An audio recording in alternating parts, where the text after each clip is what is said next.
To stay or to go? We'll answer that question, plus a quarterback not currently on the Texas roster that could be starting on opening day. That's next on Crossfire. I guess we'll get into it, guys.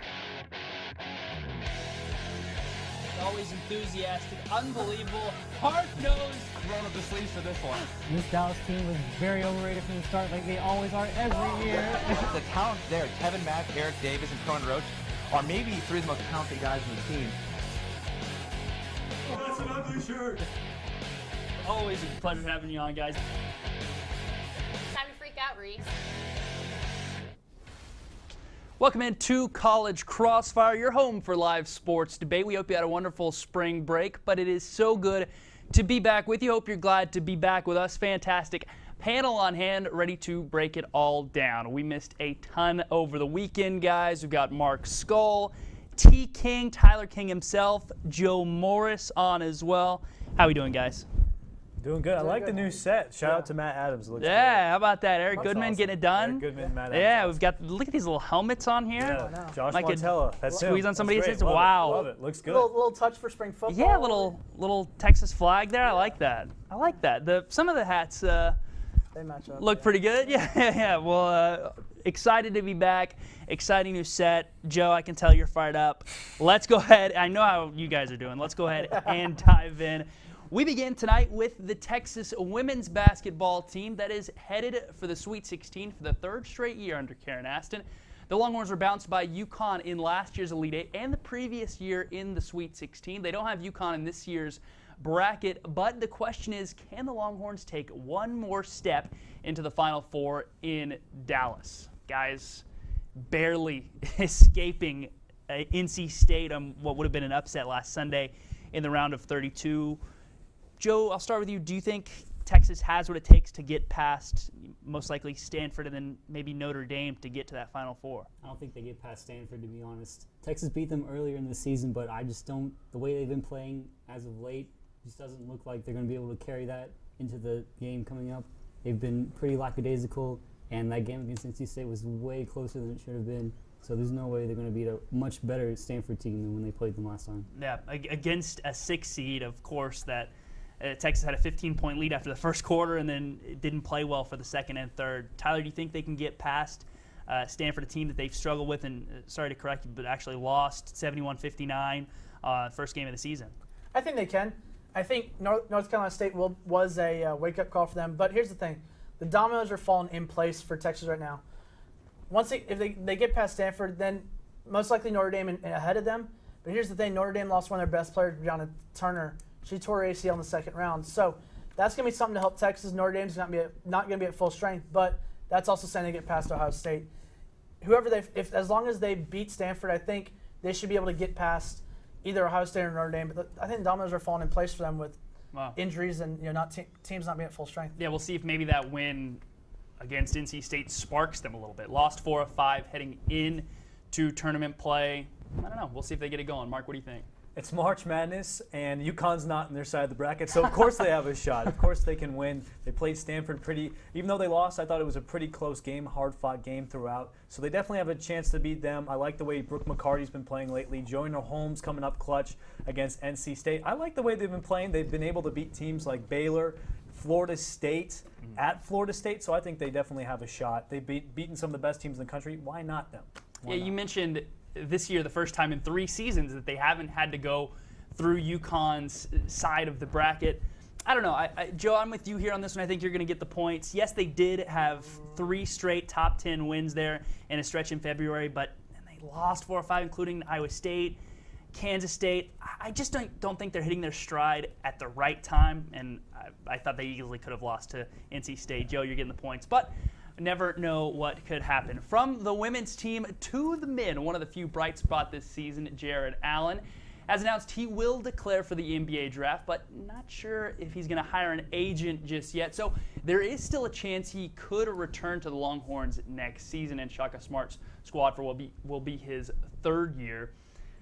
Just sort of testing the waters, he said this is sort of for him and his family to figure out what's best for them moving forward. What do you guys think? Do you guys think he actually leaves some mock projections now that he's in the mix again, have him late lottery? Tyler, I'll start with you. Yeah, I think if he does go, he's that late lottery to 20. If he does go to the NBA and gets drafted, he's going to get paid to play in what's going to be the G League next year. The D League now changing the D League. I think there's better competition in college than there is in the G League. So he's better off staying and getting another year under his belt in college, be able to be that bully in the paint, be able to dominate college guys. He stays another year and has another year like he had this year, I think, and he'll definitely improve on that. I think he could easily be a top 10 pick, top 5, somewhere in that range, and he's going to be able to start in the NBA right away instead of having to sit in the G League for a year. Yeah, we saw that progression getting better as the year went on. Maybe another year would help. Mark, where do you sit on this? I think, honestly, it's a great move for Jared Allen to go to the draft. You look at Texas this year, they were horrible. And next year, they're not really bringing – I mean, yeah, we've heard the Matt Coleman talk forever. But how do we know that one guy is going to make that big of a difference on a team that was horrible? I say if he stays, that could hurt his draft stock if Texas is bad yet again. So I think he needs to get out there, get his paycheck, get paid, make it to the NBA, and – I think he'd be a late lottery pick if he did make it. But, you never know what could happen with injuries because you look at the guy who was drafted from the Bucks, Jabari Parker. He tore his ACL in his rookie season. If that happens in college, then he's not even a draft pick. I say you go, take the money. Texas isn't good. I think you got to go. Similar to even a Deonta Foreman discussion we had last semester. You need to go get your money now just because of injuries, maybe. Joe, what do you think? I think he should go for the draft. Just not even that he's predicted to go like mid-lottery, like you were saying. He could even go as high as 7, I've seen. So there's plenty of teams that need a center in the league, like the Lakers, or the Knicks, the Bucks, and Hornets. We're talking about he's sitting in the G League. He could be backup role, immediately getting some minutes coming in. So it'd be good for him to come in, get some experience right away. Much better than just riding at Texas, I guess. I honestly think he was better than Miles Turner was at Texas, too. And Miles Turner's had a great NBA He's been career, great. But he's a been different terrific. player, though. Miles can sit on the perimeter, sit in the mid-range, and shoot. Jared Allen's going to be playing in the post. He's going to get pushed around by guys. He needs to add more weight no matter what to his frame. So does KD, but KD's one of the best Okay, players but in the KD's a NBA. perimeter player. This guy's going to be playing in the post. He needs to add more weight and just build his frame to have a career. I agree with what you're saying, but I agree with Mark more. The opportunity's here now. If you're even close to a lottery pick, you're definitely going to be top 15, top 20. That's great money. Maybe even on a pretty decent team on that 15 to 20 range. Go to the league and get on a winning team. Mark, you're getting the point, and we are moving on. Just a few weeks out from the Texas spring game, orange and white, the Longhorns are losing one QB and trying to recruit another. Matthew Merrick has announced he is leaving the program to focus on academics. Meanwhile, head coach Tom Herman is now recruiting former LSU quarterback Brandon Harris to Texas. Guys, what do you think of this recruitment, and is this a good move for Texas for a guy that got benched last year at LSU? Mark, what do you think? I mean, it's an okay move for Texas, but I think it's a horrible move for Brandon Harris. Why would you go to a team that has two good, capable quarterbacks that are younger, have more potential, and to a team that hasn't been to a bowl game in 3 years? So I would want to go to a team that has a chance to win, a chance to get drafted, a chance, because that's what he's playing for, is a chance to go to the NFL, a chance to just play. 1 year. Yeah, and I think right now you look at a team like North Carolina that just lost Mitchell Trubisky. They have a QB need right now, and I think he should go somewhere like that. And not to mention, their team's actually Probably a better pretty good. team. Yeah. So I'd go to a team that's better than Texas is, and a team that has a better chance for him to play. It'd seem a little odd from the Longhorns going from a true sophomore and a true freshman to bringing in a graduate senior. Joe, what do you think? I think it'd be a great move for Texas to bring him in, just because they only have two good quarterbacks at the moment, Shane and Sam Ellinger, and they have another gray shirt, I believe. But Covey. yeah, but both of those guys have injury problems this past year, so there's no guarantee either of them would even finish the season, let alone both. So to bring in another insurance policy in case they both get hurt, that'd be really clutch for them. Yeah, just for depth-wise, what do you think, Tyler? Yeah, that's exactly. I mean, that's what it is. It's a insurance policy. Is exactly what it is. He can push Shane. He can push Sam. The biggest thing is it allows Ellinger to redshirt and not have to worry about playing him if Shane goes down for a couple games, having to burn that red shirt for 2 games of Ellinger. So I think it definitely allows them to groom Ellinger without having to burn that red shirt, and also have an insurance policy for Burchell, who we've seen can tend to get banged up a little bit because he's not the biggest guy. Yeah, you guys, I'm giving you guys the point. Sorry about that, Mark. Just because you guys both, look, I don't think he's a good player either, but you have one quarterback who's a true freshman who was injured 3 times his senior year. You have another true sophomore quarterback who's a smaller guy that was beat up for an entire half of season. It comes to find out. So insurance policy, I think you get him. If you can, he's not your starter. Either way, guys, good stuff. Moving on up next, the madness we have experienced in March. And what can the NBA do about players sitting out? We'll try to figure it out next. Welcome back into College Crossfire. So glad you're spending your Wednesday night with us. Time for a quick check at the scoreboard before we get going into round 2. We've got Joe Morris, reigning champ before spring break with 2. Joe and Mark each have 1, but plenty of time to tie it up. Guys, let's go ahead and get into round 2. After a calm first day of the NCAA tournament, madness ensued the rest of the weekend. Top seed Duke and number 1 overall seed Villanova went down. Meanwhile, another number 1 seed North Carolina barely survived a game against Arkansas.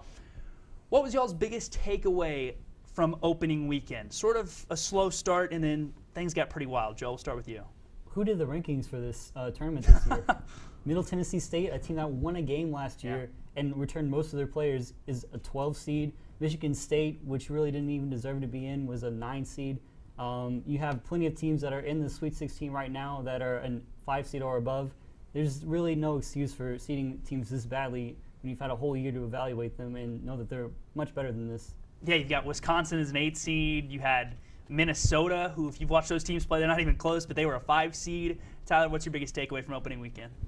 Outside of the team being wrongly seeded, Wisconsin being an 8 seed playing Villanova, I think that was very unfair for Villanova. I think Wisconsin should have been 6. But we saw a team like Kansas struggle and then finish at the end. Kansas looked good, but it's not going to last. I'll tell you right now, it's not going to last. I think they're going to get upset. They don't have enough big men for Purdue. But I think the biggest takeaway, like Joe had said, the misseeding of the teams was ridiculous this year. Okay, so Kansas going to struggle against Purdue, who barely escaped a couple of games. We'll see. Mark, what do you think? I'll tell you what, Tyler, Kansas is winning the tournament in my bracket, so they're not getting upset anytime soon. A lot of people's brackets. But I think the biggest takeaway for me, at least, is the officiating has been awful. Oh, my God. The Seton Hall, Arkansas game, they missed a clear travel call and then called an intentional foul on one of the Seton Hall players, and it screwed them of the game. It was horrible, horrible officiating, and that's the reason why Arkansas won. Seton Hall should have moved on. Ruined my perfect bracket, by the way.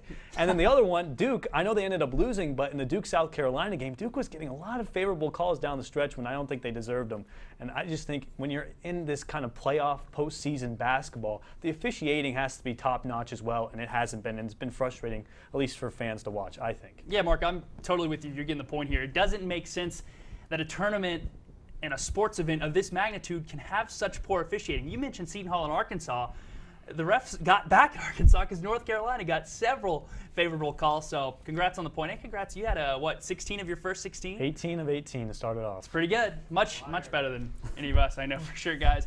Moving on, top seeds Duke and Villanova went down. Surprises like Wisconsin, red hot Michigan, who won the Big Ten tournament, 7 seed now in the Sweet 16. 16 teams to go, guys, but what's a team that could possibly endure and go the distance that's maybe been a little underseeded, Tyler? I'm going to have to say I think Michigan is one of them. I like Michigan and Xavier. Michigan coming from the Big Ten tournament, having to endure what they had to begin the Big Ten tournament, their plane having crashed, flying in the day of the game, and then just running straight through the Big Ten tournament, not even having a problem. I think they're the hottest team right now. I really like Xavier as well. They're also another one that's misseeded teams. For sure. They're not an 11 seed at all. I think they're at bet, probably a 7 or 8 seed. They have a chance to make a big run, but I really like Michigan, and then of course, we've talked about Wisconsin. Oh, they've for got sure. their bracket not having a 1 and a 2 seed. Yeah. That just makes it a lot easier. That's huge. All of a sudden, Baylor and Florida look like they're maybe the favorites to go to the Final Four outside of that region. Mark, what do you think?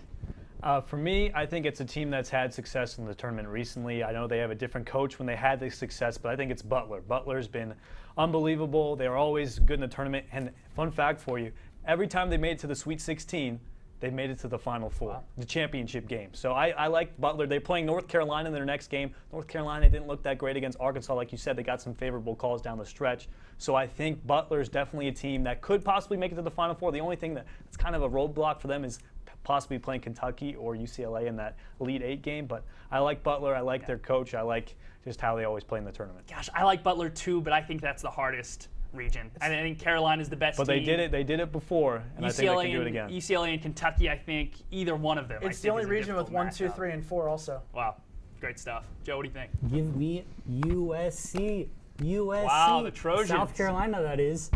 The Trojans lost. I thought you were talking about USC that lost to Baylor. Continue. No. My apologies. Yeah. South Carolina. Making their first tournament win since the 70s, putting up 80 points in both games, beating heavily favored Duke. Sindarius Thornwell might be one of the best players remaining in this game or in the tournament. So South Carolina, they got a winnable game against Baylor. And you talk about Wisconsin having an easy road to the Final Four. Yeah. South Carolina's in that same conference, so they just have to beat Florida or Wisconsin in the next game, and they're in the Final Four already. It's amazing to me that South Carolina made it this far. The worst shooting team of all 64 when they started this thing, and now they're in the Sweet 16. I think it's got to come to an end eventually. I know it was a great win, one of their best wins in recent program history.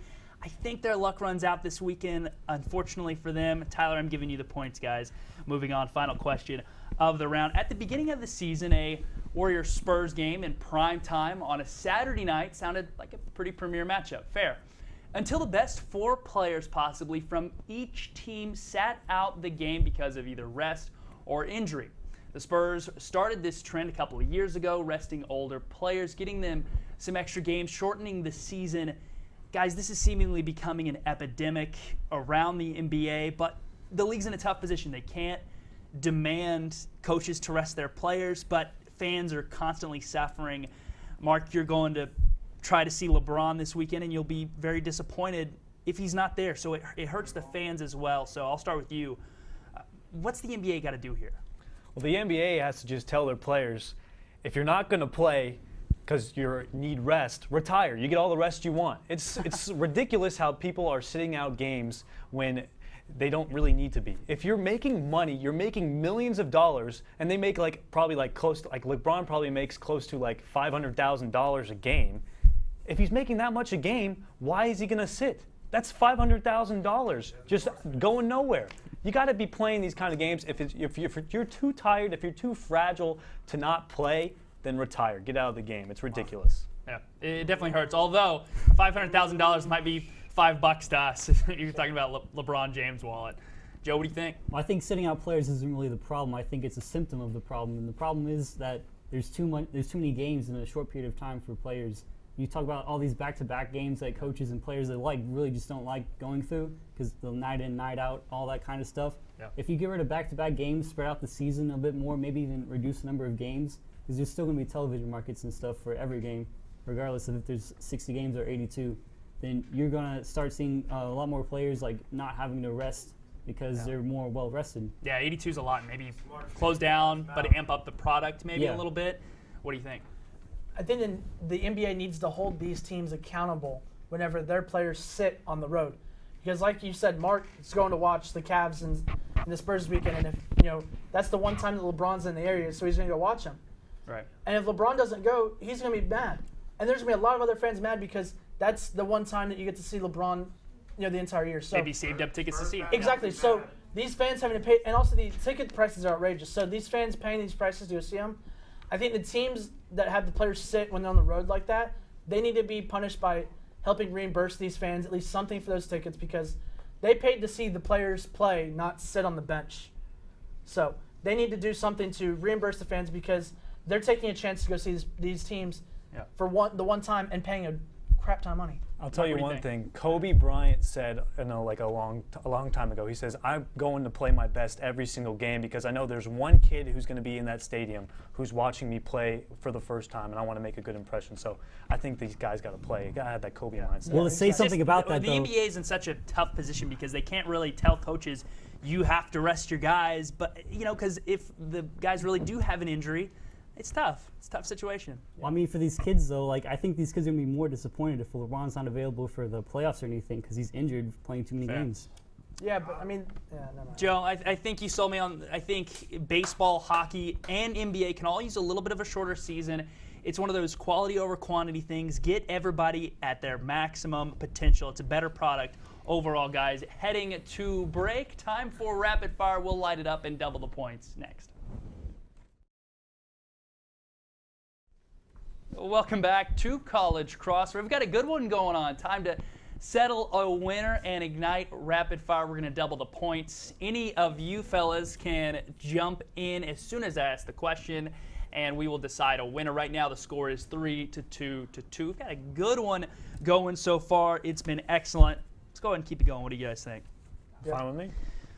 We begin with one of the most praised moments of all the tournament, the Duke Blue Devils, number 2 seed. Many of them had them winning their side of the bracket, yet they lost, and seemingly everyone on Twitter, social media, even TV praised it. Duke is universally known as one of the most hated college athletic teams, Duke basketball, that is. The question is, for you guys, what do you think is the most universally hated college team? College, Texas. like basketball, A or lot of- like It can just be college, any anything? like Duke basketball, for example, would be this. So like if you're saying Texas football or something like that. So like sport in college. In the 2000s, for some reason, everybody hated Texas because they we were were good. winning well. I love Texas. Well, sorry, Texas was winning. Outside of Texas, everybody hated Texas. So, because the they were College winning well, Station? and everybody thought that Texas fans were arrogant. So, Did people in College Station like Texas? Now I'm going to have to say A&M probably because at least all these other teams you're probably going to think about, like Duke, Alabama, they at least have success. They've won championships in recent memory. A&M hasn't won a championship since the Fair. 30s. And they 1939, still act, yeah. and even when they find like a remote bit of success, they still act like, oh, we're the best The team. A&M's I, like I a will little- tell you, my producer told me to dismiss any A&M answer because they're relevant. And yes, people in Texas hate them. People in Austin hate them because they're SEC kind of fans hate them too insignificant. now. Right, but universally, I don't think they're that significant. I think A&M's like the little brother, honestly. It's Sure. just like the guy who's just a pain in the butt. But for me, I think it's Kentucky basketball, a team that's always been successful, and it always gets these best recruits every single year. And it's frustrating because when your other teams like Texas, they get two highly touted recruits like Andrew Jones and Jared Allen, and they're no good. But then Kentucky gets all these crazy guys, and they're probably paying people under the table. It's honestly frustrating for me, at least. Some sketchy stuff there a little bit. Any other answers you guys think of?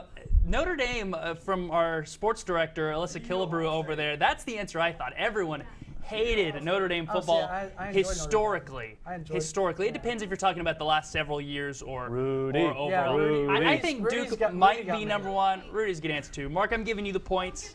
No one likes Kentucky. No one likes one Yeah. seeds every year and no one likes their head coach. So Mark's getting the 2 points to take a 4-3-2 lead, guys. Oh, let's go. On to the next one.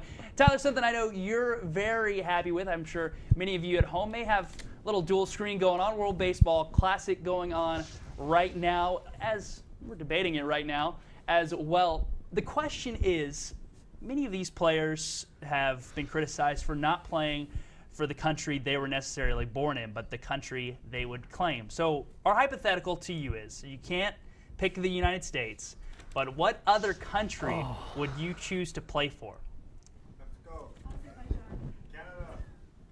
Dang. I mean, it doesn't have to be a team that I guess played in this year's I'll baseball go classic, with Australia because I think they have some good-looking girls over there. So if Australia can hook me up, I think that'd be a good. Wow. if we're going to talk And about kangaroos too. Kangaroos. And are the cool. kangaroos are Yeah. fun, dude. You can pet them, dude. They're if awesome. we're going to So talk they're- about ride 'em. if we're going to Build a talk about pouch. playing somewhere for where the ladies are, let's talk about Brazil. But if I'm going to choose a place to play, Well, Dane, I don't know if if I'm going to choose a place to play, I'm going to say either Puerto Rico or Dominican, because that environment and atmosphere of baseball is hands down one of the best environments ever. No. It's one of the places I want to go watch baseball because completely different than any atmosphere in the U.S. They take it a million times more serious. It's a lifestyle over there. It's completely different atmosphere. That's something where I would enjoy getting to play. They take it serious down under too. I'm going to say They don't. North Korea. I'm winning every single game, according to the fans at least. I can't beat that because it's pretty much impossible to lose, I guess, even in there. And we're moving on to the next question. Joe, you get the 2 points and we're getting out of there, guys. ESPN released a story just this week that one particular pregame snack was taking over the NBA, the peanut butter and jelly, guys, the pregame meal of champions. Started with Kevin Garnett in 2008, guys.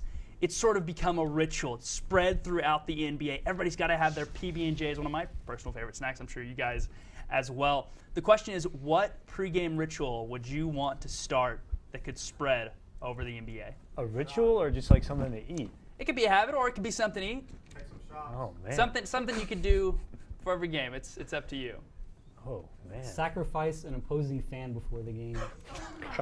For good luck. Gosh. Wow, this just got dark. Now, you went from 0 to 100 last question, and this question, I feel like I need to disqualify you. I would go. There's kids watching this show at home. I would go into the equipment manager's room and deflate the balls a little bit so I could get a better grip and be able to slam, have it put on a better dunk show in pregame. Not feeling from the crowd. You guys are so negative. I'm kind of tired of the deflate thing. I don't know. I would do like a quick 5-second dance party. Join Russell Westbrook, Cameron Payne. Just get like a 5-second thing real quick. Hey, news I think to that'd you be though, fun. Cameron Payne doesn't play with them anymore. I know did he do plays that. on the Bulls, but still, like having a dance battle, I think that would be pretty Having a cool. dance battle. 5-second dance battle, just like right before tip. Little dance battle. I do love the dance battle. How much time we have over there? No time. Minute and a half. Mark, I think I'm giving you the points here. Oh, I let's know you're a ride. dancer like myself. You're getting the points and the win. I refuse to give points for any sacrifice of death. Tyler, sorry about Don't have that. to be death. We have quick FaceTime for you, Mark Skol, or dance time, whatever you want. Dance time? Yeah, whatever you want. FaceTime, dance time, it's all you. FaceTime. Like I said earlier, LeBron, please don't sit on Monday night. I kind of want to watch you play in person. Only only $55 tickets. So it was a pretty good steal compared to the Rockets game, which was like $160. Yeah. For like that highest part in the spot, or in that stadium. So looking forward to it, LeBron. Don't sit. Good stuff.